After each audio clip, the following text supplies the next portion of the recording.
بسم الله الرحمن الرحيم الحمد لله رب العالمين والصلاة والسلام على رسوله الكريم وعلى آله وصحبه ومن تبعهم بإحسان إلى يوم الدين أما بعد فاتقوا عباد الله പ്രിയമുള്ള സഹോദരന്മാർ, സൂറ മാഇദയിലെ 17-ാമത്തെ ആയത്ത് മുതലാണ് നമ്മൾ പഠിക്കുന്നത്. കഴിഞ്ഞ ക്ലാസ്സിൽ വേദക്കാരുമായുള്ള സംഭാഷണങ്ങളെ കുറിച്ച് ആണ് നമ്മൾ മനസ്സിലാക്കി. ഇനി അല്ലാഹു ഈസാ അലൈഹിസ്സലാത്തു വസ്സലാമിന്റെ സത്യവുമായി ബന്ധപ്പെട്ട ചില കാര്യങ്ങളാണ് തുടർന്നുള്ള ആയത്തുകളിൽ വിശദീകരിക്കുന്നത്. ഇതിലൂടെയൊക്കെ ഇപ്പൊ നിലവിൽ വേദപുസ്തകങ്ങളുടെ അനുയായികളായി അറിയപ്പെടുന്ന ജൂതന്മാർ, ക്രിസ്ത്യാനികൾ, അവസാന വേദമായ വിശുദ്ധ ഖുർആനിന്റെ അനുയായികളായിട്ടുള്ള മുസ്ലിം, അവരുടെയൊക്കെ വിശ്വാസത്തില് ഹക്കും ബാത്തിലും കൃത്യമായി നമ്മൾ മനസ്സിലാക്കാൻ വേണ്ടി കൂടിയാണ് ഈ ചരിത്ര ഭാഗങ്ങളൊക്കെ വിശുദ്ധ ഖുർആനിന്റെ ആയത്തുകളിലൂടെ അല്ലാഹു സുബ്ഹാനഹു വ തആല നമ്മെ ബോധ്യപ്പെടുത്തുന്നത്.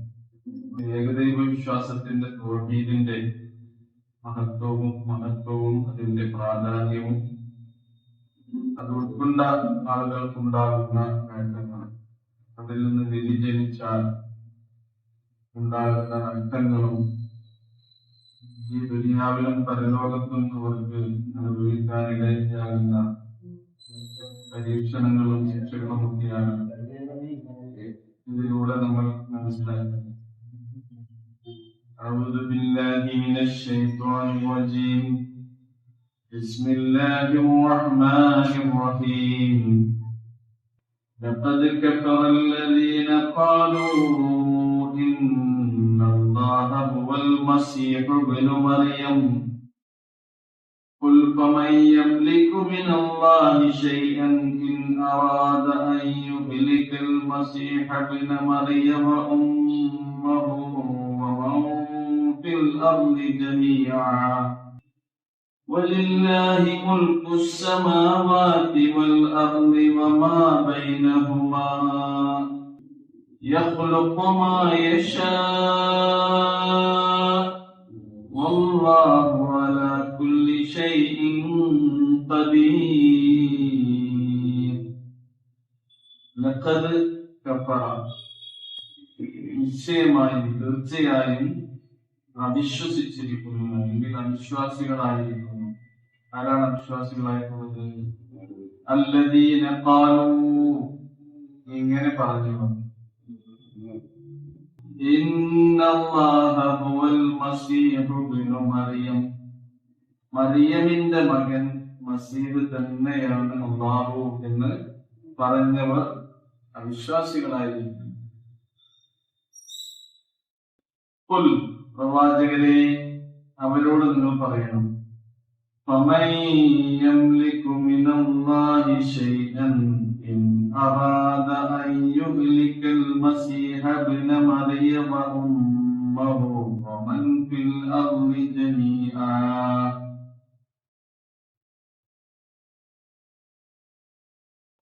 ഫമൻ യംലികു മിനല്ലാഹി ശൈഅൻ, അല്ലാഹുവിന്റെ എന്തെങ്കിലും ഒരു നടപടിയിൽ ആരാണ് സ്വാധീനം ചെലുത്തുക? മലക്കയംലിക്കു എന്ന് പറഞ്ഞാൽ എന്താണ്? സ്വാധീനം ചെലുത്തുക, അല്ലെങ്കിൽ ഉടമപ്പെടുത്തി. അല്ലാഹുവിന്റെ കഴിവിനെ ഉടമപ്പെടുത്താൻ ആർക്ക് കഴിയും? ഷൈഅ, എന്തെങ്കിലും ഒരു സ്വാധീനം. അപ്പോ ആരാണ് അല്ലാഹുവിന്റെ നടപടിക്രമങ്ങളിൽ എന്തെങ്കിലും ഒരു സ്വാധീനം ചെലുത്താൻ കഴിവുള്ളവരായിട്ടുള്ളത്? എന്ത് നടപടിക്രമം അല്ലാഹു സ്വീകരിക്കുകയാണെങ്കിൽ, ഇൻ അറാദ, അവൻ ഉദ്ദേശിക്കുകയാണെങ്കിൽ, അല്ല ഉദ്ദേശിക്കുന്നു എന്തിന്? അൻ യുഹ്ലികൽ മസീഹ ഇബ്ന മറിയം, മറിയമിന്റെ മകൻ മസീഹിനെ നശിപ്പിക്കാൻ, അലക്കാൻ ഇരിക്കുക. അപ്പൊ മറിയമിന്റെ മകൻ മസീഹിനെ തന്നെ നശിപ്പിക്കാൻ അള്ളാഹു ഉദ്ദേശിക്കുകയാണെങ്കിൽ, മസീഹിനെ മാത്രമല്ല അദ്ദേഹത്തിന്റെ മാതാവിനെയും മറിയം ബീവിയെയും, ഇനി അവരെ രണ്ടുപേരെയും മാത്രമല്ല ഭൂമുഖത്തുള്ള എല്ലാവരെയും. അപ്പൊ ഈ ഭൂമുഖത്തുള്ള എല്ലാവരെയും നിങ്ങൾ പറയുന്ന മറിയമിന്റെ മകൻ മസീഹാണ് ദൈവം എന്ന് നിങ്ങൾ പറയുന്നുണ്ടല്ലോ, അതേപോലെ തന്നെ അദ്ദേഹത്തിന്റെ മാതാവിനും നിങ്ങൾ ദിവ്യത്വം കൽപ്പിക്കുന്നുണ്ടല്ലോ, കന്യാമറിയം.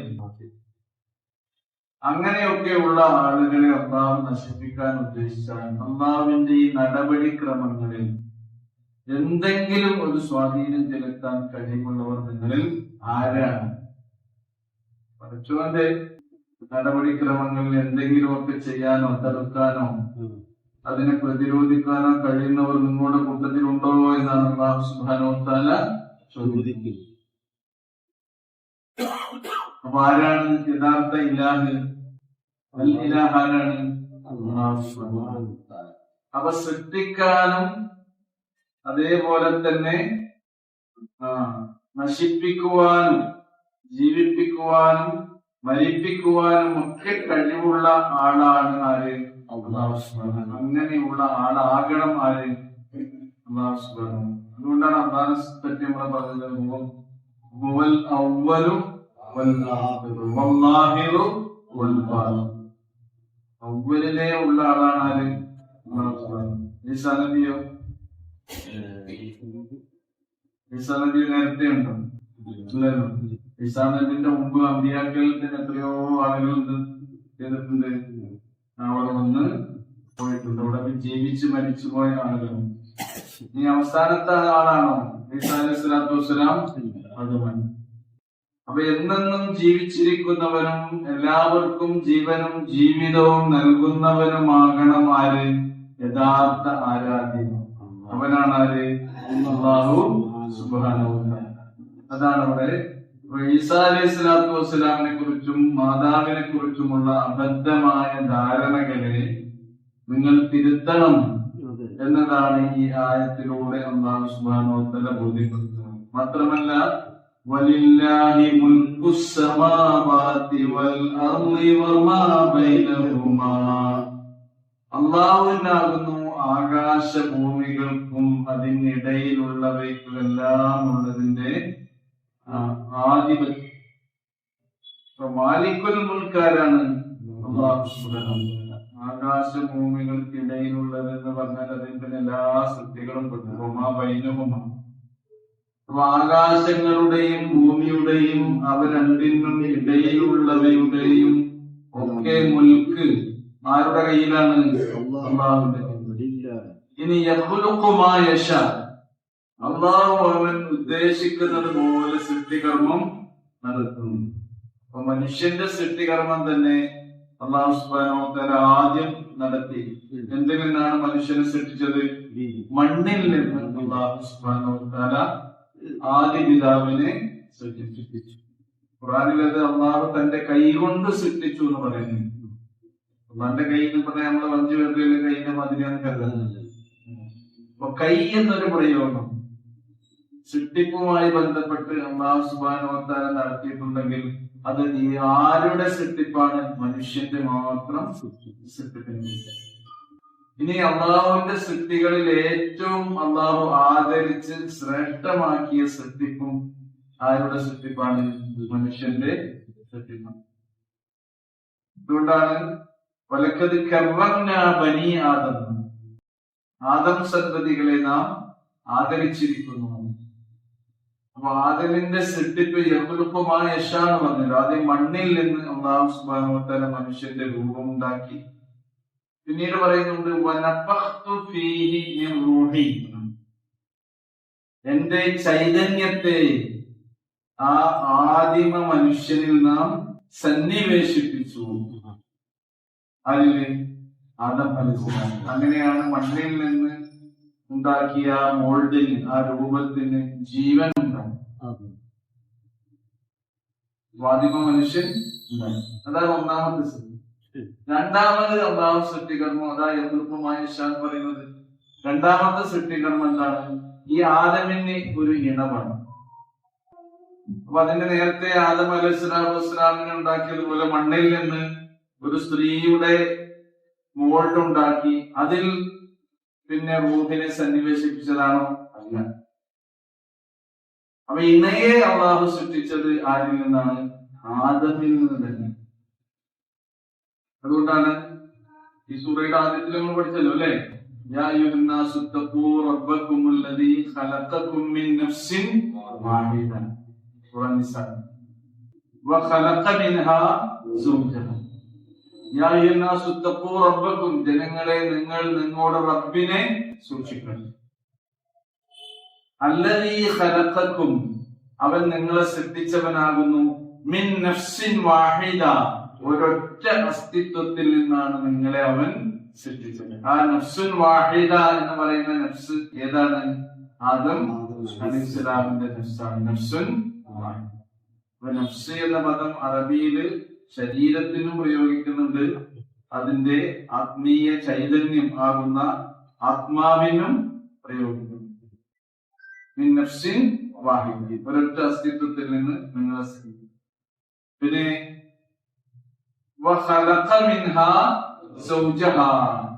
ആ ഒരൊറ്റ നഫ്സിൽ നിന്നാണ് പിന്നെ അതിന്റെ ഇണയെയും സൃഷ്ടിച്ചത്. അപ്പൊ സ്ത്രീകൾ, ആദ്യത്തെ സ്ത്രീ സൃഷ്ടിക്കപ്പെട്ടത് ആരിൽ നിന്നാണ്? ആദിപിതാവായ പുരുഷനിൽ നിന്ന്. പുരുഷനിൽ നിന്നുള്ളവളാണ് ആര്? സ്ത്രീ. അപ്പൊ നമ്മിൽ നിന്ന് തന്നെയാണ് അള്ളാഹു നമ്മുടെ ഇണയെ ആദ്യത്തെ സൃഷ്ടിപ്പുമായ അല്ലാഹു സുബ്ഹാനഹു വ തആല അവൻ ഉദ്ദേശിക്കുന്നത് പോലെ സൃഷ്ടിക്കുന്നു. എന്തെങ്ങനെ സൃഷ്ടിച്ചത് എന്ന് ചോദിക്കേണ്ടതില്ല. അതിന്റെ ഉത്തരാണെന്ത്? യഖ്ലുഖു മാ യശാ. അല്ലാഹു എങ്ങനെയാണ് സൃഷ്ടിക്കാൻ ഉദ്ദേശിച്ചത്? കാരണം അവൻ ഫഅാലുൻ ലിമാ യുരീദ്, അവനാരാണ്? അവൻ ഉദ്ദേശിച്ചത് ചെയ്യുന്നവനാണ്. അത് നമ്മൾ വിചാരിച്ച മാതിരി ഒന്നും ചെയ്യണം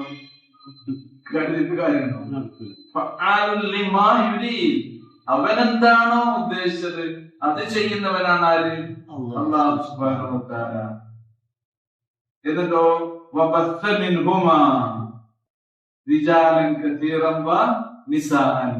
അപ്പൊ ആദ്യത്തെ ഈ ഇണകളിൽ നിന്ന് പിന്നെ ധാരാളം സ്ത്രീ പുരുഷന്മാരെ അവൻ ഭൂമിയിൽ വ്യാപിപ്പിച്ചു. അവർ രണ്ടുപേരിൽ നിന്നുമായി. സൂറ റൂമിൽ അല്ലാഹു പറയുന്നുണ്ട്, വമിൻ ആയാതിഹി അൻ ഖലഖക്കും മിൻ തുറാബി, മണ്ണിൽ നിന്ന് അല്ലാഹു നിങ്ങളെ സൃഷ്ടിച്ചു. സുമ്മ ഇദാ അൻതും ബശറുൻ തന്തശിറൂൻ, പിന്നെ നിങ്ങൾ ഈ ഭൂമിയിൽ വ്യാപിച്ച് ജീവിക്കുന്ന മനുഷ്യവർഗമായി തീരുന്നു എന്ന് അല്ലാഹു സുബ്ഹാനഹു വ തആല പറയുന്നു. അതാണ് യഖ്ലുഖു മാ യശാ. മനുഷ്യന്റെ സൃഷ്ടിപ്പ് എത്ര വിധായിപ്പോ? 3 വിധായി. അത് ആദ്യം മനുഷ്യനെ മാത്രം, ആടിനെ മാത്രം സൃഷ്ടിച്ചു. പിന്നെ അതിൽ നിന്ന് ഇണയായ പെണ്ണിനെ സൃഷ്ടിച്ചു. പിന്നെ അവരിൽ നിന്ന് 2 പേരിൽ നിന്നുമായി ഇവിടെ ഭൂമുഖത്തുള്ള മുഴുവൻ മനുഷ്യരെയും അല്ലാഹു സൃഷ്ടിച്ചു. ഈ ഒരു സംവിധാനമാണ് ഇവിടെ നടന്നുകൊണ്ടിരിക്കുന്നത്. ആണിൽ നിന്നും പെണ്ണിൽ നിന്നും പിന്നീട് മനുഷ്യരെന്ത് ചെയ്യുന്നു? അവര് പെറ്റുപെരുകി മനുഷ്യ മക്കളായി ഇവിടെ ജീവിച്ചുകൊണ്ടിരിക്കുന്നു. വേറൊരു സൃഷ്ടികർമ്മം കൂടി അല്ലാഹു സുബ്ഹാനഹു വ തആല ഇവിടെ നടത്തി. ആണും പെണ്ണും ഇല്ലാതെ എന്തുണ്ടാവുകയില്ല? സന്താനങ്ങൾ ഉണ്ടാവുകയില്ല. എന്നാൽ ആണില്ലാതെ ഒരു മകൻ പിറന്നു. അങ്ങനെയും പഠിച്ചവൻ ഒരു സൃഷ്ടി നടത്തി. കാരണം എന്താ? യഖ്ലുഖു മാ യശാ. യഖ്ലുഖു മാ യശാ, അവൻ ഉദ്ദേശിച്ചതുപോലെ അവൻ സൃഷ്ടിക്കുന്നു. അപ്പൊ മറിയം ബീവിയിൽ ആര് ജനിച്ചു? ഈസാ അലൈഹിസ്സലാത്തു വസ്സലാം ജനിച്ചു. അങ്ങനെയും ഒരു സൃഷ്ടികർമ്മം അല്ലാഹു സുബ്ഹാനഹു വ തആല ഇവിടെ നടത്തിയിട്ടുണ്ട്. അതാണ് ആരാണ് ഈസ എന്ന് പറയുന്നത്. അതുകൊണ്ട് നിങ്ങള് ഇന്നല്ലാഹ ഹുവൽ മസീഹു ഇബ്നു മറിയം, മറിയമിന്റെ മകൻ മസീഹ് തന്നെയാണ് അല്ലാഹു എന്ന് പറഞ്ഞവർ അവിശ്വസിച്ചിരിക്കുന്നു, അവിശ്വാസികളായിരിക്കുന്നു എന്ന് ഇതാണ് അല്ലാഹു സുബ്ഹാനഹു വ തആല പറയാൻ കാരണം. അപ്പൊ അദ്ദേഹം ആരല്ല? ദൈവപുത്രനില്ല. അതുകൊണ്ടാണ് ലം യലിദ് വലം യൂലദ് വലം യകുൽ ലഹു കുഫുവൻ അഹദ്. അവൻ സന്താനത്തെ ജനിപ്പിച്ചിട്ടില്ല, അവൻ സന്താനമായി പിറന്നുണ്ടായവനല്ല, അവന് തുല്യനായി ആരും. അല്ലാഹു ആരാണ് എന്ന ചോദ്യത്തിനുള്ള ഉത്തരം വളരെ കൃത്യമായി ഖുർആൻ നമുക്ക് വിശദീകരിച്ചു. ജൂതന്മാരും ക്രിസ്ത്യാനികളും അന്നുണ്ടായിരുന്ന ജൂതന്മാരും ക്രിസ്ത്യാനികളും ഒക്കെ കേട്ടത് അവരുടെ വേദപുസ്തകങ്ങളിലുള്ള കാര്യങ്ങൾ തന്നെയാണ് പിന്നീട് ആര് പറയുന്നത്? മുഹമ്മദ് മുസ്തഫ റസൂലുള്ളാഹി സ്വല്ലല്ലാഹു അലൈഹി വസല്ലം മുസദ്ദിഖൻ ലിമാ ബൈന യദയ്യ മിനത് തൗറാത്തി വൽ ഇൻജീൽ. നിങ്ങൾക്ക് മുമ്പ് കടന്നുപോയ തൗറാത്തിന്റെയും ഇൻജീലിന്റെയും കാര്യങ്ങളൊക്കെ സത്യപ്പെടുത്തിക്കൊണ്ടാണ് ആര് വരുന്നത്? റസൂലുള്ളാഹി സ്വല്ലല്ലാഹു അലൈഹി വസല്ലം വരുന്നത്. അതേപോലെ തന്നെ ഏറ്റവും വലിയ തെളിവ് എന്ന് പറഞ്ഞ സൂറ അൽ ബയ്യിനല്ലേ, ലം യകുനിൽ ലദീന കഫറൂ മിൻ അഹ്ലിൽ കിതാബി വൽ മുശ്രികീന മുൻഫഖീന ഹത്താ തഅതിയഹുൽ ബയ്യിന. എന്താണ് ഈ ബയ്യിന? ലം യകുനിൽ ലദീന കഫറൂ മിൻ അഹ്ലിൽ കിതാബ്, വേദക്കാരിൽ നിന്നുള്ള വിശ്വാസികൾ അവർ വേറിട്ട് പോയിട്ടില്ല. മുൻഫഖീന, അവർ വേറിട്ട് പോയിട്ടില്ല. ഹത്താ തഅതിയഹുൽ ബയ്യിന, അവർക്ക് വ്യക്തമായ ദൃഷ്ടാന്തം വന്നിട്ടല്ലാതെ. ആ വ്യക്തമായ ദൃഷ്ടാന്തം എന്താണ്? റസൂലും മിനല്ലാഹ്. ആ ദൃഷ്ടാന്തം നമുക്ക് വന്നു. യത്ലൂ സുഹുഫൻ മുതഹ്ഹറ, പരിശുദ്ധമായ വേദത്തിന്റെ ഏടുകൾ പാരായണം ചെയ്ത് കേൾപ്പിച്ചു കൊടുക്കുന്ന ഒരു പ്രവാചകനാകുന്ന തെളിവ് ഒരു പ്രതീക്ഷിച്ച തെളിവ് തന്നെയാണ്. ഇനി നബി വരാനുണ്ട്, തൗറാത്തിലുണ്ട്, ഇൻജീലിലുണ്ട്. ആ തെളിവിന്റെ എല്ലാ ലക്ഷണങ്ങളും അടയാളങ്ങളും ഒക്കെ അതില് പറഞ്ഞു കൊടുക്കുന്നുണ്ട്. അവരിപ്പോ വരും വരും എന്ന് പറഞ്ഞ് ഇനി ഞങ്ങളുടെ പ്രവാചകൻ വന്നാൽ നിങ്ങളുടെ കാര്യമൊക്കെ കട്ട പുകയായിരിക്കും, അപ്പോൾ കാണാമെന്ന് ഈ ബഹുദൈവ വിശ്വാസികളോടൊക്കെ ഇങ്ങനെ വിജയഭേരി മുഴക്കിയിരുന്നവരായിരുന്നു ആര്?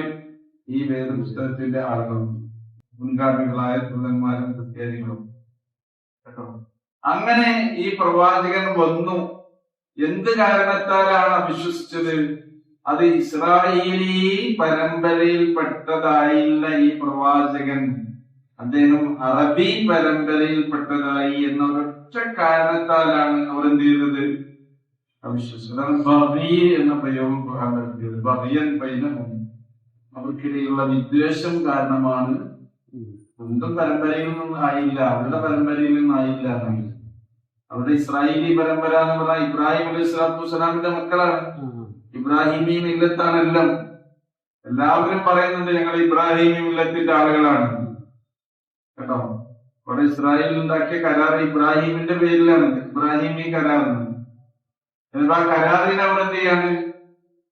അതിന് പുല്ലുവില കൽപ്പിക്കാതിരിക്കാൻ ഇബ്രാഹിം അലൈഹി സ്വലാത്തു വസ്സലാമിന്റെ പേരിൽ ഇങ്ങനെ ഒരു സംഗതി ഉണ്ടാക്കാൻ. ഇതേപോലെ അബ്രഹാം ലിങ്കൺ ആണല്ലോ അമേരിക്കന്റെ വിമോചകനായിട്ടുള്ള നേതാവ് അബ്രഹാം ലിങ്കൺ. അദ്ദേഹം സമാധാനത്തിന്റെ ദൂതനായി കടന്നു വന്ന ആളാണ്. അതുപോലെ തന്നെ അടിമമോചനത്തിന്റെ ദൂതനായി കടന്നു വന്ന ആളാണ് ആര്? Abraham Lincoln. മനുഷ്യാവകാശങ്ങൾക്ക് വേണ്ടി നിലകൊണ്ട വ്യക്തിയാണ് ആര്? Abraham Lincoln. ഇപ്പൊ ലോകത്തെ മുഴുവൻ നശിപ്പിക്കാൻ വേണ്ടിയുള്ള യുദ്ധങ്ങൾ നടത്തുന്ന കപ്പലിന്റെ പേരാണെന്ത്?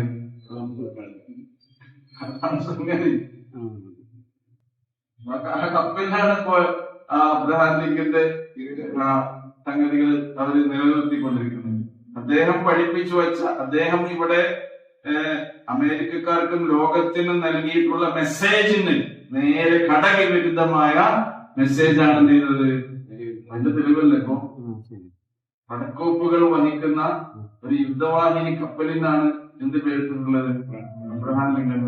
അദ്ദേഹം ഒരിക്കലും അത് ഇഷ്ടപ്പെട്ടിട്ടേന്നില്ല. നിങ്ങളെ കൊല്ലാൻ നിഷ്കളങ്കരായ പിഞ്ചു മക്കളെയും വയോവൃദ്ധന്മാരെയും നശിപ്പിക്കാനും തകർക്കാനും അദ്ദേഹം എന്ത് ചെയ്തിട്ടില്ല. ഒരിക്കലും മനുഷ്യന്മാർക്കൂടെ നിലനിൽപ്പുണ്ടാക്കുന്നുണ്ടാകും. അതേപോലെ തന്നെ ഈ കരാറിനൊക്കെ പേരുള്ളത്.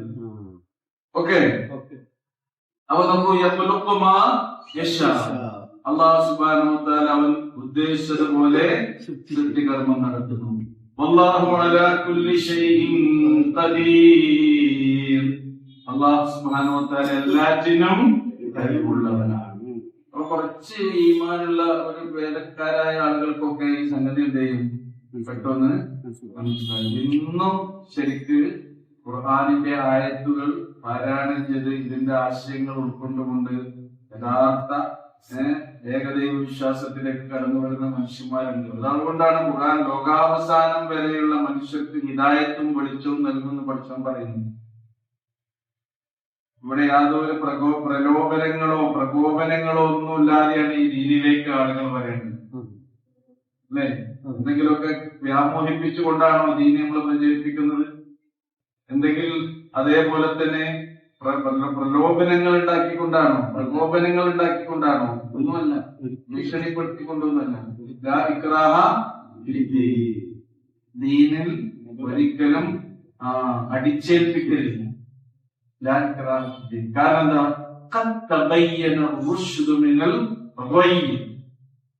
അവിവേകത്തിൽ നിന്ന് എന്താണ് വിവേകമെന്നത് കൃത്യമായി വ്യക്തമായിരിക്കുന്നു.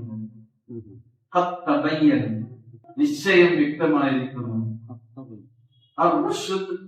വിവേകത്തിന്റെ വഴി, മിനൽ അവിവേകത്തിന്റെ വഴിയിൽ ഹക്കും ബാത്തിലും എന്താണെന്ന് കൃത്യമായി അല്ലാഹു സുബ്ഹാനഹു വ തആല ഇതിലൂടെ എന്ത് ബോധ്യപ്പെട്ടു. ഇതിന്റെ മുമ്പ് പറഞ്ഞില്ല നൂറ് മുബീൻ എന്നൊക്കെ, വ്യക്തമായ വെളിച്ചമാണ് എന്ന് പറയാൻ കാരണം എന്താ? സത്യവും അസത്യവും എന്താണെന്നൊരു വ്യക്തിക്ക് കൃത്യമായി വിവേചിച്ചറിയാവുന്ന തെളിവുകൾ ആര് നിരത്തുന്നുണ്ട്? അല്ലാഹു സുബ്ഹാനഹു വ തആല വിശുദ്ധ ഗ്രന്ഥത്തിലൂടെ നിരത്തുന്നുണ്ട്. വേറെ ഒരു സഹായം നമ്മൾ തരണ്ട. നേരെ ഈ പരിശുദ്ധ ഗ്രന്ഥം നല്ല മനസ്സോടുകൂടി തുറന്ന് പാരായണം ചെയ്യുന്ന ആളുകൾക്ക് എന്ത് ലഭിക്കും? ഇതിൽ നിന്ന് മാർഗദർശനം ലഭിക്കും. ഇനി വിശ്വാസികളായ നമ്മളോടും അല്ലാഹു സുബ്ഹാനഹു വ തആല അതാണ് പറഞ്ഞത്, നിങ്ങൾ അല്ലാഹുവിന്റെ വിധി വിലക്കുകൾക്കനുസരിച്ച് ജീവിതം നയിക്കാൻ തയ്യാറാകുന്നുവെങ്കിൽ നിങ്ങൾക്ക് അല്ലാഹു എന്ത് ചെയ്യും? സത്യത്തിന്റെ വഴി കാണിച്ചു തരാനുള്ള ഒരു മനസ്സ് നൽകും. സത്യത്തിന്റെ വഴി പിന്തുടരാനുള്ള ഒരു മനസ്സ് നൽകും. യാ അയ്യുഹല്ലദീന ആമനൂ ഇൻ തത്തഖുല്ലാഹ യജ്അൽ ലക്കും ഫുർഖാന. ഫുർഖാൻ നമുക്ക് നൽകുന്നു. അല്ലാഹ് നമുക്ക് നൽകും. ആർക്ക് നൽകും? വിശ്വാസികളായ നമുക്ക് നൽകും. നമ്മൾ ആരാണെങ്കിൽ, നമ്മൾ തഖ്വയുള്ളവരാണെങ്കിൽ എന്ത് നൽകും? ഫുർഖാൻ നൽകും. ഫുർഖാൻ എന്താണ്? സത്യവും അസത്യവും വിവേചിച്ച് മനസ്സിലാക്കാനുള്ള ഈ കഴിവ്, ആ ഗ്രാഹ്യത ആർക്ക് നൽകും? നമുക്ക് ഓരോരുത്തർക്കും പഠിക്കുന്നത്. നമ്മൾ തഖ്വയുടെ അടിസ്ഥാനത്തിലാണ് പഠിക്കുന്നത് നമുക്ക് നൽകുന്നത്. ഒരു കണ്ടീഷൻ വെക്കുന്നുണ്ട്, ഈ തഖ്വല്ലാഹ്, നിങ്ങൾ അല്ലാഹുവിനെ സൂക്ഷിക്കാതിരിക്കണം. പഠിച്ചോന്റെ ഒരു സഹായം എന്ന നിലയ്ക്ക് എന്ത് ചെയ്യും?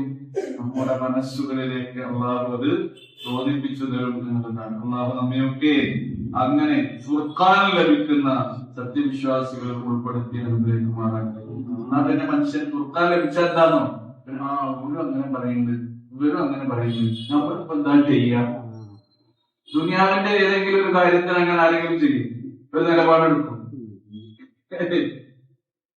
ഇത് നമ്മുടെ ആത്മീയതയുടെ കാര്യമാണ്. ഇത് നമ്മുടെ പരലോകത്തിന്റെ കാര്യമാണ്.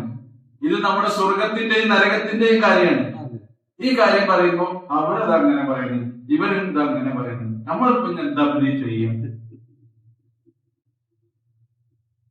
നിങ്ങളെ ദുനിയാവിന്റെ ഏതെങ്കിലും ഒരു കാര്യത്തിൽ നിങ്ങൾ അങ്ങനെ പിന്നെ സംഗതി ചെയ്യോ? ഇതേപോലെ ചെയ്യും. നിങ്ങളെ ബിസിനസ് തുടങ്ങാന്ന് വിചാരിക്കാം. ആ ആളെന്ത് ചെയ്യുന്നു? ആ ബിസിനസ് തുടങ്ങണ്ട. മറ്റോ പറയുന്നു, നീ ഈ ബിസിനസ് തുടങ്ങിക്കോ. ഞാനൊരു കച്ചവടം ചെയ്യാൻ തീരുമാനിച്ചു പാടാ. എന്റെ ആ കൂട്ടുകാരൻ അത് ചെയ്യാൻ പറയുന്നു, ഈ കൂട്ടുകാരൻ അത് ചെയ്യണ്ട, ഇത് ചെയ്യാൻ പറയുന്നു. ഞാനിപ്പോ എന്താ ചെയ്യാ? എന്നാൽ ഞാൻ ഒന്നും ചെയ്യാതിരിക്കുക. ആരെങ്കിലും ഇരിക്കും ഇങ്ങനെ? അങ്ങനെ ഇരിക്കുവോ? അപ്പൊ ദുനിയാവ് അപ്പുറത്ത് നമുക്ക് വരുന്നത് ഏതിലാണ് നമ്മൾ ജാഗ്രത വഹിക്കേണ്ടത്? ഒന്ന് ആലോചിച്ച് നോക്കൂ. എത്ര ഈസി ആയിട്ടാണ് ഇതിനെ തള്ളിക്കളയുന്നത്. കാലാകാലം ജീവിക്കേണ്ട ഒരു കാര്യത്തെ വളരെ ഈസി ആയിട്ട് നമ്മൾ ചെയ്യുന്നു, അവഗണിക്കുന്നു. ക്ഷണികമായ എപ്പോഴാണ് പോവുക പറയാൻ കഴിയില്ല. അതിനെ നമ്മൾ എന്ത് ചെയ്യുന്നു? ഗൗരവപൂർവം പരിഗണിക്കുന്നു. അവിടെ ചോദിച്ച് ഇവിടെ ചോദിച്ച് റിസർച്ച് നടത്തി, അതേപോലെ തന്നെ എല്ലാവരുടെയും അഭിപ്രായങ്ങളൊക്കെ സ്വരൂപിച്ച് അത് വേണ്ട തന്നെയാണ്, എല്ലാ കാര്യത്തിനും അത് വേണ്ടേ. അതുകൊണ്ടാണ് റസൂലുള്ളാഹി സ്വല്ലല്ലാഹു അലൈഹി വസല്ലം സ്വലാത്തുൽ ഇസ്തിഖാറ നടത്താൻ പറഞ്ഞു. ഖൈറിനെ തേടിക്കൊണ്ടുള്ള പ്രാർത്ഥന നമ്മുടെ തഖ്വയുടെ അടിസ്ഥാനത്തിൽ നമുക്ക് എന്ത് ചെയ്യും? തഖ്വയുടെ ഒരു ഭാഗമാണിത് സ്വലാത്തുൽ ഇസ്തിഖാറ. മനസ്സിൽ പഠിച്ചവർക്ക് ബോധിപ്പിച്ചു എന്ന് പറയുന്നത്. അങ്ങനെ ഒരു തോന്നൽ നമ്മുടെ മനസ്സിൽ ഉണ്ടായി കഴിഞ്ഞ് നമ്മളൊരു കാര്യത്തിൽ തീരുമാനിച്ചാൽ പിന്നെ എന്ത് ചെയ്യണം? തവക്കൽ അവിടെ തവക്കലിലും പിന്നെ എന്ത് ചെയ്യുന്നുണ്ട്? പഠിച്ചവന്റെ സഹായം. പിന്നെ പതറാൻ പാടില്ല. അപ്പൊ ഈ മനസ്സ് ബോൾഡ്നെസ് അത് നമുക്ക് എന്ത് ചെയ്യണം? ഉണ്ടാകണം. എന്തിന്റെ അടിസ്ഥാനത്തിലാണ് ബോൾഡാക്കേണ്ടത്? മനസ്സിനെ ബോൾഡാക്കേണ്ടത് എന്തിന്റെ അടിസ്ഥാനത്തിലാണ്? ഈമാനിന്റെയും തഖ്വയുടെയും അടിസ്ഥാനത്തിലാണ് നമ്മുടെ മനസ്സിനെ നമ്മൾ ശക്തിപ്പെടുത്തേണ്ടത്. ഇങ്ങനെയാകുമ്പോഴാണ് പ്രശ്നം പരിഹരിക്കുക. അപ്പൊ നോക്കൂ നിങ്ങൾ, വല്ലാഹു അലാ കുല്ലി ഷൈഇൻ ഖദീർ. അപ്പൊ അവരുടെ തുറന്ന പ്രഖ്യാപനമാണ് ഖുർആന്റെ, കേട്ടോ. ഈ പാരഗ്രാഫ് തന്നെയാണ്. وقالت اليهود والنصارى نحن أبناء الله وأحباؤه. وقالت اليهود والنصارى. ജൂതന്മാരും ക്രിസ്ത്യാനികളും പറഞ്ഞിരുന്നു. ഇവിടെ കാലത്ത് എന്ന സ്ത്രീലിംഗ രൂപത്തിലാണ് പറയുന്നത്, അല്ലെ? ജൂതന്മാർ എന്ന ജൂത വിഭാഗം ത്വായിഫത്തുൽ യഹൂദ് നസാറ എന്നുള്ളത് കൊണ്ട് ത്വായിഫത്തുൽ നസാറ. അതേപോലെ തന്നെ ഒരു ഗോത്രത്തെ പറ്റി പറഞ്ഞപ്പോഴും സമുദായത്തെ പറ്റി പറഞ്ഞപ്പോഴൊക്കെ സ്ത്രീലിംഗ രൂപത്തിലായിട്ടാണ് എന്ത് ചെയ്യുന്നത് ഖുർആൻ പറയുന്നത്. സമൂഹ ഗോത്രം, അതേപോലെ ഗോത്രങ്ങളൊക്കെ പറഞ്ഞു. കാലത്തിൽ യഹൂദു ജൂത വിഭാഗവും നസാറ ക്രിസ്തീയ വിഭാഗവും അവരിതാ പറഞ്ഞിരിക്കുന്നു എന്ത്? നഹ്നു അബ്നാഉല്ലാഹി വ അഹിബ്ബാഹു. ഞങ്ങൾ അല്ലാഹുവിന്റെ സന്താനങ്ങളും അവന്റെ പ്രിയപ്പെട്ടവരുമാകുന്നു എന്നതാ അവർ പറഞ്ഞുകൊണ്ടിരിക്കുന്നു. അവരെന്താണ്? ജൂതന്മാരും ക്രിസ്ത്യാനികളും മറ്റ് ഇതര ആളുകൾ, വന്ന് മജൂസികളായ ആളുകൾ ഉണ്ടായിരുന്നു. പിന്നെ റസൂലും അനുയായികളും അല്ല ഉള്ളത്. അപ്പൊ നിങ്ങളെക്കാൾ ഞങ്ങൾക്ക് എന്തുണ്ട്? ഒരു മികവുണ്ട്. സമുദായങ്ങൾ തമ്മിൽ അങ്ങനെ വേർതിരിവ് കാണിച്ചുകൊണ്ടുള്ള ഒരു സംസാരമായിരുന്നു അവർ നടത്തിയിരുന്നത്. പക്ഷെ ഇസ്ലാം ഒരിക്കലും എന്ത് ചെയ്തിട്ടില്ല? അങ്ങനെ തട്ടുകളിലാക്കി മനുഷ്യരെ നിർത്തിക്കൊണ്ട് ഉയർത്തുകയും താഴ്ത്തുകയും ചെയ്യുന്ന രീതിയെ തന്നെ ഇസ്ലാം പ്രോത്സാഹിപ്പിച്ചിട്ടുണ്ട്.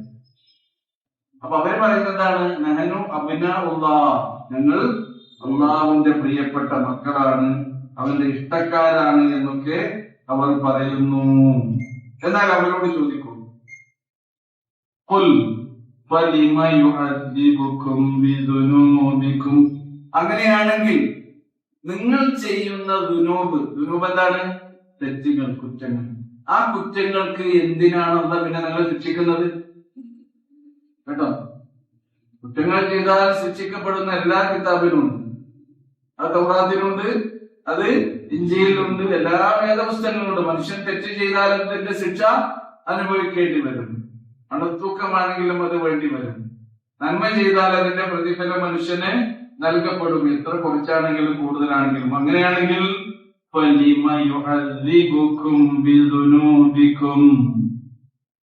നിങ്ങളുടെ പാപങ്ങൾ കൊണ്ട് അല്ലാഹു സുബ്ഹാനഹു വ തആല എന്തിനാണ് പിന്നെ നിങ്ങളെ ശിക്ഷിക്കുന്നത് എന്ന് ചോദിക്കൂ നബിയെ. ഈ ചോദ്യം ചോദിക്കാൻ വേണ്ടിയാണ് റസൂൽ കരീം സ്വല്ലല്ലാഹു അലൈഹി വസല്ലമയോട് അല്ലാഹു സുബ്ഹാനഹു വ തആല പറയുന്നത്, ബൽ, എന്നാൽ നിങ്ങൾ പറയുന്ന പോലെയല്ല കാര്യം. ബൽ, എന്നാൽ അൻതും ബശറും മിമ്മൻ ഖലഖ്, അവന്റെ സൃഷ്ടികളിൽപ്പെട്ട ബശർ, മനുഷ്യർ മാത്രമാകുന്നു നിങ്ങൾ. അവന് നിങ്ങൾക്ക് പ്രത്യേകത ഒന്നുമില്ല.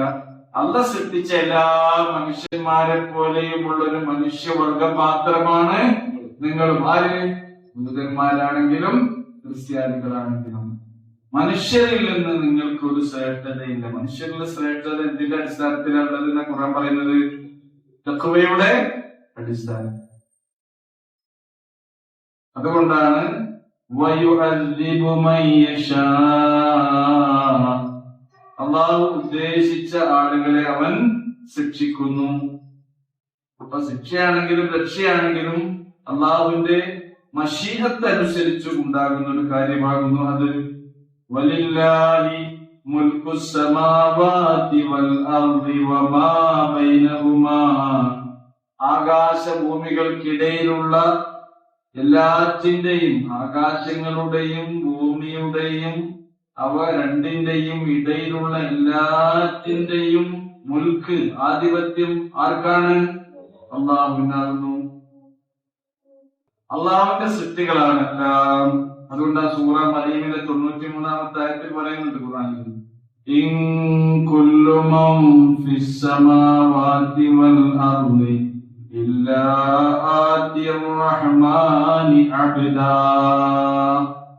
ആകാശങ്ങളുടെയും ഭൂമിയുടെയും ഇടയിലുള്ള മുഴുവൻ സൃഷ്ടിജാലങ്ങളെയും അള്ളാഹുവിന്റെ അരിയിൽ അവന്റെ ദാസനായി വരും, വരിക തന്നെ ചെയ്യും. എല്ലാവരും അള്ളാഹുവിന്റെ സൃഷ്ടികളാണ്, അള്ളാഹുവിനെ ഇബാദത്ത് ചെയ്യേണ്ടവരാണ് അവർ എന്ന കാര്യമാണ് ഇവിടെ പറയുന്നത്. അപ്പൊ നഹ്നു അബ്നാഉല്ലാഹി വഹിബ്ബാഹുഹു എന്ന് ഖുർആൻ ഇവിടെ പറയാൻ കാരണം അത് അവര് എല്ലാ വിഭാഗവും ഇങ്ങനെ വിശ്വസിച്ചിരുന്നു എന്നുള്ളത് തന്നെയാണ്. ഞങ്ങൾ ഇസ്രായേലി പരമ്പരയുള്ളവരായതുകൊണ്ട് തന്നെ ഞങ്ങൾക്ക് ശ്രേഷ്ഠതയുണ്ട്. നിങ്ങൾ അറബി പരമ്പരയിൽപ്പെട്ട ആളുകളായതുകൊണ്ട് നിങ്ങളെക്കാൾ താഴെയുള്ളവരാണ് നിങ്ങൾ എന്ന ഈ ജൂത ക്രിസ്തീയ മനോഭാവത്തെ ഖണ്ഡിക്കുകയാണ് ഈ ആയത്തിലൂടെ വിശുദ്ധ ഖുർആൻ ചെയ്യുന്നത് എന്നാണ്. അള്ളാഹു പിന്നെ സ്ഥാപിക്കുന്നത് എന്താണ്? ഒരിക്കലും ഇങ്ങനെയുള്ള പദവിയുടെ അടിസ്ഥാനത്തിലല്ല നിങ്ങളെ യോഗ്യരും അയോഗ്യരുമാക്കുന്നത്, പിന്നെയോ നിങ്ങളുടെ കർമ്മത്തിന്റെ അടിസ്ഥാനത്തിൽ മാത്രമാണ് എന്നതാണ്. അതിനു വേണ്ടിയാണ്, അവരുടെ ഈ വാദത്തെ ഖണ്ഡിക്കാൻ വേണ്ടിയാണ് അല്ലാഹു സുബ്ഹാനഹു വ തആല ഈ ആയത്തിലൂടെ കാര്യങ്ങൾ നമുക്ക് വ്യക്തമാക്കുന്നത്. ഇത് നോക്കി നോക്കി. وقالت اليهود والنصارى نحن أبناء الله وأحباؤه فلم يعذبكم بذنوبكم بل أنتم بشر ممن خلق يغفر لمن يشاء ويعذب من يشاء. അള്ളാഹു ഉദ്ദേശിച്ചവർക്ക് അവൻ പുറത്തു കൊടുക്കുകയും ചെയ്യും, അവൻ ഉദ്ദേശിക്കുന്നവർക്ക് അവരെ അവൻ ശിക്ഷിക്കുകയും ചെയ്യും. വലില്ലാഹി മുൽക്കുസ് സമാവാതി വൽ അർളി വമാ ബൈനഹുമാ വഇലൈഹിൽ മസീർ. ഇനിയും വേദക്കാരൻ തന്നെ സംബോധന ചെയ്യുകയാണ്.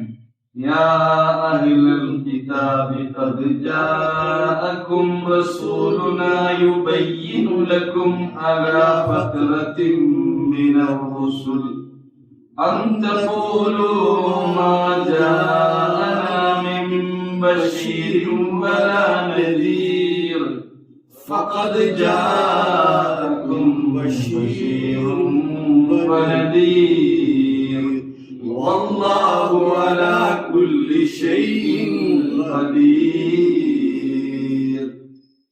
യാ അഹ്ലൽ കിതാബ്, വേദക്കാരെ, ഖദ് ജാഅകും, തീർച്ചയായും നിങ്ങൾക്ക് വന്നിരിക്കുന്നു, റസൂലുന, നമ്മുടെ ദൂതനിതാ തീർച്ചയായും നിങ്ങൾക്ക് വന്നിരിക്കുന്നു. അദ്ദേഹം നിർവഹിക്കുന്ന ദൗത്യം എന്താണ്? യുബയ്യിനു ലക്കും, അദ്ദേഹം നിങ്ങൾക്ക് കാര്യങ്ങൾ വ്യക്തമാക്കി തരുന്നു. അലാ ഫത്രത്തിൻ മിനർ റുസുൽ എന്നാണ്. ഫത്ര എന്ന് പറഞ്ഞാൽ ഇടവേള എന്നാണ്. അലാ ഫത്രത്തിൻ മിനർ റുസുൽ, പ്രവാചകന്മാർ, അള്ളാഹുവിന്റെ ദൂതന്മാർ വരാതെ കഴിഞ്ഞ ഒരു ഇടവേളക്ക് ശേഷമാണ് ആര് വരുന്നത്? ഒരു പ്രവാചകൻ വരുന്നത്. ഈസാ അലൈഹിസ്സലാത്തു വസ്സലാമിന് ശേഷം കേട്ടോ, ആ പ്രവാചക ശൃംഖലയിൽ അല്ലാഹു സുബ്ഹാനഹു വ തആല പ്രവാചക നിയോഗം നടത്തിയ കൂട്ടത്തിൽ ഒരു ഇടവേള ഉണ്ടായിട്ടുണ്ട്. ആർക്കിടയിൽ? ഈസാ അലൈഹിസ്സലാത്തു വസ്സലാമിനും മുഹമ്മദ് മുസ്തഫ റസൂലുള്ളാഹി സ്വല്ലല്ലാഹു അലൈഹി വസല്ലം. അതുകൊണ്ടാണ് പറയുന്നത് ലിതുൻദിറ ഖൗമം മാ ഉൻദിറ ആബാഉഹും ഫഹും ഗാഫിലൂൻ എന്ന് പറഞ്ഞിട്ടുണ്ട്. ഒപ്പനത്തിൽ കഴിഞ്ഞിട്ടുള്ള ഒരു കാര്യം, ഒരു ജനവിഭാഗത്തെ താക്കീത് നൽകാൻ വേണ്ടിയാണ് നിങ്ങൾ വരുന്നത്. ലിതുൻദിറ ഖൗമം മാ ഉൻദിറ ആബാഉഹും, അവരുടെ മുൻഗാമികളായ ആളുകൾക്ക് ഇങ്ങനെ ഒരു താക്കീത് കിട്ടിയിട്ടില്ല, അങ്ങനെ ഉത്ബോധനം നൽകപ്പെട്ടിട്ടില്ല. അങ്ങനെ ഒരു പത്രത്ത് അതിന് ശേഷമാണ് ആര് വരുന്നത്, ഈ പ്രവാചകൻ നിങ്ങൾക്ക് വരുന്നത് എന്ന് പ്രത്യേകം പറയുന്നു. പക്ഷേ ഈ പ്രവാചക ദൗത്യത്തിന്റെ സത്യസന്ദേശം പരിപൂർണമായി നിലച്ചു പോകുന്ന ഒരവസ്ഥ ഒരിക്കലും ഉണ്ടാവില്ല. അതുകൊണ്ടാണ് റസൂൽ കരീം സല്ലല്ലാഹു അലൈഹി വസല്ലം വരുമ്പോഴും മുവഹിദുകളായ ഏകദൈവ വിശ്വാസികളായ ആളുകൾ അവിടെ ഉണ്ട്, മക്കയിലുണ്ട്. ഈ ബഹുദൈവാരാധനയും വിഗ്രഹാരാധനയും ഒക്കെ എതിർത്തിരുന്ന ആളുകൾ എവിടെയുണ്ട്, മക്കയിലുണ്ട്. അത് വേദക്കാരിലുമുണ്ട്, വേദക്കാരല്ലാത്ത മതവിശ്വാസികളിലും ഏകദൈവ വിശ്വാസികൾ ഉണ്ടായിട്ടുണ്ട്. പിന്നെ എന്തുണ്ട്, ബഹുഭൂരിപക്ഷം ആളുകളിലും ഈ വിശ്വാസപരമായ വൈകല്യങ്ങളും അവിടെ അനുഷ്ഠാന ആചാര കർമ്മങ്ങളിലുള്ള കൂടിക്കലർന്നിട്ടുള്ള അതിന്റെ സത്യസന്ധമായ രീതിയെ മറ്റുള്ള അസത്യവുമായി അക്ഷരിന്റെ ബാത്തിലുമായി കൂട്ടിക്കലർത്തിയ അവസ്ഥകളാണ് ഉണ്ടായിരുന്നത്. അങ്ങനെയാണ് പല ആചാരങ്ങളും പിന്നീട് വന്നത്. പിന്നെ ധർമ്മനിഷ്ഠയിൽ എന്ത് ചെയ്തു, അവർ പിന്നോട്ട് പോയി. ഇപ്പൊ മദ്യപാനം, ലഹരിയുടെ ആസക്തി ഏറ്റവും കൂടിയ കാലത്താണ് പ്രവാചകൻ തിരുമേനി സല്ലല്ലാഹു അലൈഹി വസല്ലം ആ സമൂഹത്തിലേക്ക് വന്നിരുന്നത്. ലഹരി, മദ്യം ഇല്ലാതെ അവർക്ക് ഒരിക്കലും ജീവിക്കാൻ കഴിയുമായിരുന്നില്ല. അത് ഖുർആൻ അതുകൊണ്ട് തന്നെ ഇസ്ലാം അതിനെ നിഷിദ്ധമാക്കിയത് ഘട്ടം ഘട്ടമായിക്കൊണ്ടാണ്. ആയിഷ റളിയല്ലാഹു അൻഹ പറയുന്നത്, നബിയെ നിങ്ങൾ വന്ന ഉടനെ തന്നെ നിങ്ങൾ മദ്യപിക്കരുത് എന്നായിരുന്നു അവരോട് പറഞ്ഞിരുന്നെങ്കിൽ നിങ്ങൾ പറയുന്ന കാര്യം കേൾക്കാൻ ഒരൊറ്റ ആള് ഉണ്ടാവുക. അവിടെ മദ്യപാനവും ലഹരിയുടെ ഉപയോഗമൊക്കെ ഏകദേശം അവരുടെ വിശ്വാസം മനസ്സിൽ ക്ലിയർ ആയതിനു ശേഷമാണ് പതുക്കെ അള്ളാഹുവിലുള്ള വിശ്വാസം, അതായത് ബഹുദൈവാരാധന, വിഗ്രഹാരാധന അവരുടെ മനസ്സുകളിൽ നിന്ന് ഉടച്ചു മാറ്റി. പിന്നെ ഈ ജീവിതത്തിന്റെ ക്ഷണികത, നൈമിഷികത, ദുനിയാവാണ് ജീവിതം എന്ന അവരുടെ ധാരണയെ മാറ്റി മരണാനന്തരം ഒരു ജീവിതമുണ്ട് എന്ന വിശ്വാസം അവരിൽ രൂഢമൂലമാക്കിയതിന് ശേഷമാണ് മറ്റു കാര്യങ്ങളൊക്കെ ആര് പറഞ്ഞത്, റസൂലുള്ളാഹി സ്വല്ലല്ലാഹു അലൈഹി വസല്ലം. ഇതിങ്ങനെ പറഞ്ഞിട്ടുണ്ടല്ലോ, മദ്യപിച്ചിട്ട് ആദ്യം നിസ്കരിച്ചിരുന്നു. അതെ, മദ്യപിച്ചുകൊണ്ട് നിസ്കാരത്തിലൊക്കെ വന്നിരുന്നു. അപ്പോഴാണ് പിന്നെ പറഞ്ഞത്, അങ്ങനെ മദ്യപാനത്തിന്റെ ആ വിരോധം വന്ന സന്ദർഭത്തിൽ പറഞ്ഞത്, യാ അയ്യുഹല്ലദീന ആമനൂ ലാ തഖറബുസ് സ്വലാത്ത വഅൻതും സുഖാർ, മദ്യപിച്ച് നിങ്ങൾ പള്ളിക്ക് വരരുത് എന്ന് പറഞ്ഞു. ഒറ്റക്ക് നിസ്കരിക്കുകയാണെങ്കിലും പള്ളിയിൽ നിസ്കരിക്കുകയാണെങ്കിലും ലാ തഖറബുസ് സ്വലാത്ത്, നിങ്ങൾ നമസ്കാരത്തെ സമീപിക്കരുത്, വഅൻതും സുഖാർ, ലഹരി ബാധിച്ചവരായി, ഹത്താ തഖൂലു നിങ്ങൾ പറയുന്നത് എന്താണ് എന്ന് നിങ്ങൾക്ക് മനസ്സിലാകണം. മദ്യപിച്ച ലഹരി ബാധിച്ച ഒരാൾക്ക് പറഞ്ഞ എന്താണെന്ന് മനസ്സിലാവുന്നത്. കാരണം എന്താ, ബോധം നഷ്ടപ്പെട്ടു പോയിട്ടുണ്ട് ലഹരി ബാധിച്ച ആള്. അങ്ങനെയുള്ള ഒരു അവസ്ഥയിൽ നിങ്ങൾ എന്ത് ചെയ്യാൻ പാടില്ല, നിസ്കരിക്കാൻ പാടില്ല. ഇത് അവസാനം പിന്നീടാണ് ഘട്ടഘട്ടമായി അവസാനം പറഞ്ഞു, إنما الخمر والميسر والأنصاب والأزلام رجس من عمل الشيطان فاجتنبوه, നിങ്ങൾ അതിനെ പാടെ വെടിയണം എന്ന് പറഞ്ഞു. അപ്പോഴാണ് അലാ ഫന്തഹീന യാ റസൂലല്ലാഹ് എന്ന് ആ സമൂഹം റസൂൽ കരീം സല്ലല്ലാഹു അലൈഹി വസല്ലമയോട് പറഞ്ഞു. ആ പത്തറത്ത് മിന റസൂൽ കേട്ടോ, അതാണ് അവർ ഇടവേള അതിനിടയിൽ ഉണ്ടായിട്ടുണ്ട്. അപ്പൊ അതുകൊണ്ടാണ് ഇതാ നിങ്ങൾക്ക് കദിജാക്കും റസൂലുനായുബയ്യിനുലക്കും, നിങ്ങളുടെ എല്ലാ കാര്യങ്ങളും നിങ്ങൾക്ക് വിശദീകരിച്ചു തരുന്ന ഒരു പ്രവാചകൻ, കാര്യങ്ങൾ വിശദീകരിച്ചുകൊണ്ട് തബീൻ. ഖുർആൻ തന്നെ പറയുന്നത് എന്താണ്, ഖുർആൻ എല്ലാ കാര്യങ്ങളും ലിതുബയ്യിന ലിന്നാസി മാ നുസില ഇലൈഹി, പ്രവാചകരെ ഏൽപ്പിച്ച ഒരു ഡ്യൂട്ടിയാണ് ബയാൻ എന്നത്.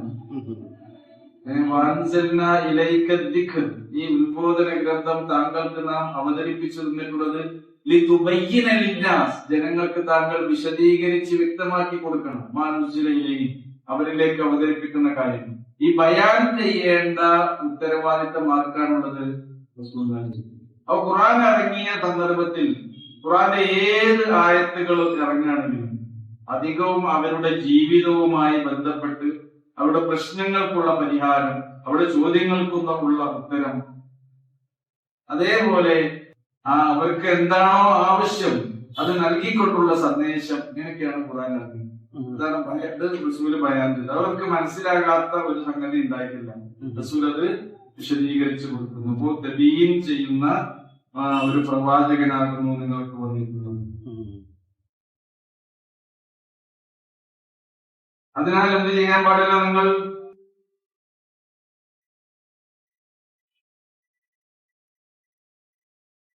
എന്തിനു വേണ്ടിയാണ് ഇങ്ങനെ വന്നിട്ടുള്ളത്? അന്തഖൂലു മാ ജാഅനാ മിൻ ബശീരിൻ വലാ നദീർ.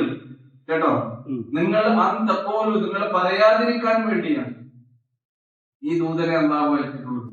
എങ്ങനെ പറയാതിരിക്കാൻ വേണ്ടി? മാ ജാഅനാ മിൻ ബശീരിൻ വലാ നദീർ, ഒരു താക്കീതുകാരനും ഒരു സന്തോഷ വാർത്ത അറിയിക്കുന്നവരും ഞങ്ങൾക്ക് വന്നിട്ടില്ല എന്ന് നിങ്ങൾ പറയാതിരിക്കാൻ വേണ്ടിയാകുന്നു ഇങ്ങനെയുള്ള ഒരു പ്രവാചകനെ നിങ്ങൾക്ക് പറഞ്ഞേക്കുന്നത്.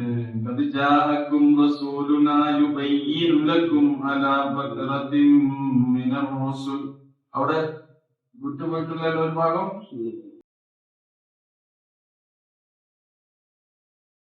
أن تقولوا ما جاءنا من بشير ولا نذير فقد جاءكم بشير ونذير. തീർച്ചയായും നിങ്ങൾക്ക് ഇതാ ഒരു താക്കീതുകാരനും ഒരു മുന്നറിയിപ്പുകാരനും വന്നിരിക്കുന്നു.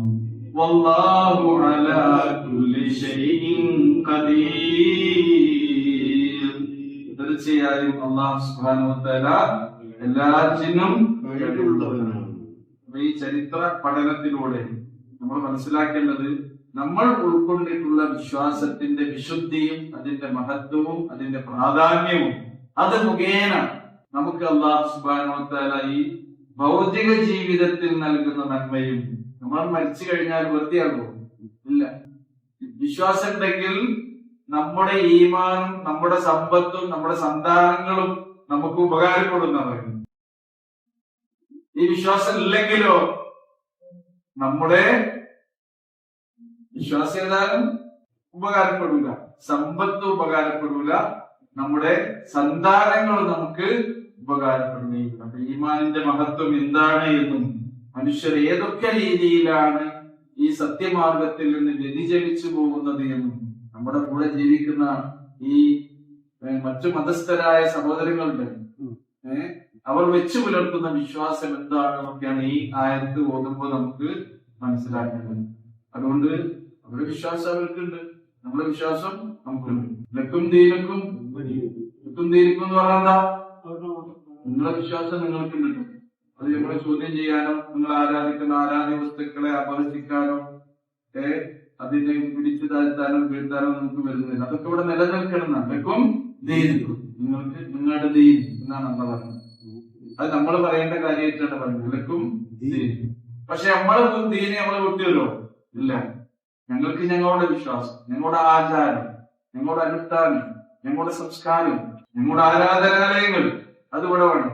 നിങ്ങളുടെ ആരാധനാലയങ്ങൾ നിങ്ങൾക്ക് അതൊക്കെ എല്ലാം ഇവിടെ നിലനിൽക്കണം, എല്ലാം ഇവിടെ ഉണ്ടാകണം എന്നൊരു പ്രഖ്യാപനമാണ് ശരിക്കത് ലക്കും വലിയ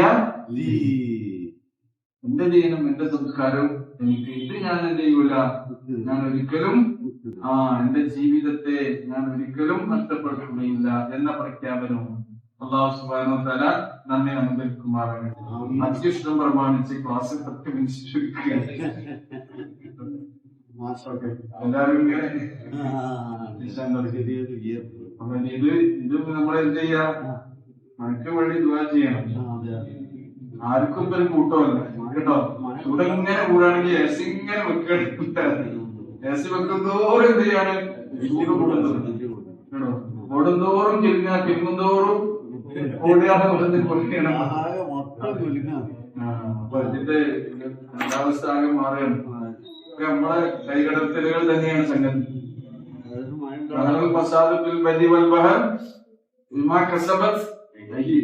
മനുഷ്യകരങ്ങളുടെ പ്രവർത്തനം എന്താണ്? കടലിലും കരയിലും ഇതേപോലുള്ള ഫസാദുകൾ വ്യാപകമാണ്. കാലാവസ്ഥാ വ്യതിയാനം ഇപ്പൊ ബഹുമദിനം കഴിഞ്ഞു, കഴിഞ്ഞ 22-ാം തീയതി. ഭൂമി നൽകുന്ന മെസ്സേജ് എന്താണെന്ന് അതിന് പറയുന്നു. ഭൂമി 460-ലധികം സ്ഥലത്ത് ഭൂമിയെ കുറിച്ചുള്ള ഈ കിതാബിൽ പഠിപ്പിച്ചത്. എന്താണ് ഭൂമി? നമുക്ക് ജീവിക്കാൻ വേണ്ടിയാണ് ഈ ഭൂമിയെ പഠിച്ചാൽ ഒരിക്കലും ഈ മഹാ ഭൂമിയിലല്ലാതെ വേറെ എവിടെയെങ്കിലും മനുഷ്യന്മാർക്ക് പോയി താമസിക്കാൻ കഴിയും. തണുപ്പ് കൂടാണെങ്കിലും പറ്റൂല, പറഞ്ഞാലും സൂര്യപ്രകാശം ഇല്ലാതെ ജീവിക്കാൻ കഴിയും. പ്രകാശ സംശ്ലേഷണം നടക്കാതെ ഇവിടെ സസ്യങ്ങളും ചെടികളും ഉണ്ടാകും. നമുക്ക് തന്നെ സൂര്യപ്രകാശം ഏറ്റിട്ടില്ലെങ്കിൽ ആരോഗ്യ പ്രശ്നങ്ങൾ ഉണ്ടാകും. ഒരു പാകത്തിന് വരണം. പാകത്തിന് പഠിച്ചോണ്ട് തരണമെങ്കിൽ നമ്മുടെ ജീവിതത്തിൽ ഒരു പാകം വേണം. നമ്മൾ അപാകമാകുമ്പോഴാണ്, നമ്മുടെ ജീവിതത്തിൽ അപക്വത കടന്നു വരുമ്പോഴാണ് എന്ത് ചെയ്യുക, എല്ലാം ഒരു പാകത്തിനാണ് നമ്മൾ ജീവിക്കുന്നെങ്കിൽ എല്ലാം ചൂടും പാകം, തണുപ്പും പാകം, മഴയും പാകം, കാറ്റും പാകം, എല്ലാം പാകത്തിനായി തരാൻ അവർക്ക് കഴിയും. നമ്മളെങ്ങനെ അതിക്രമം കാണിക്കുകയാണെങ്കിലോ അതിനനുസരിച്ചുള്ളതുണ്ടാവും. പഠിത്തം എല്ലാവരെയും കാത്തുരക്ഷിക്കുമാറാക്കി അള്ളാഹുവിന്റെ മഹാവിപത്തുകളിൽ നിന്നും പരീക്ഷണങ്ങളിലും റഹ്മാനായ റബ്ബ് പരീക്ഷണങ്ങളിൽ നിന്നും നമ്മയൊക്കെ രക്ഷപ്പെടുത്തുമാറാകട്ടെ. അള്ളാഹുവേ, നിന്റെ കാരുണ്യത്തിന്റെ മഴവർഷം ഞങ്ങൾക്ക് നൽകി നീ അനുഗ്രഹിക്കണമേ. അള്ളാഹുവേ, നിന്റെ റഹ്മത്താകുന്ന മഴ ഞങ്ങളിൽ നീ പെയ്തിറക്കണമേ. തമ്പുരാനെ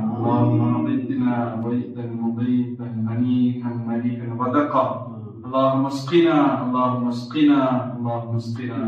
اللهم اغثنا غيثا مغيثا هنيئا مريئا غدقا. اللهم اغفر للمؤمنين والمؤمنات والمسلمين والمسلمات الاحياء والاموات انك مجيب الدعوات يا قاضي الحاجات. ربنا اتنا في الدنيا حسنه وفي الاخره حسنه وقنا عذاب النار. നമ്മുടെ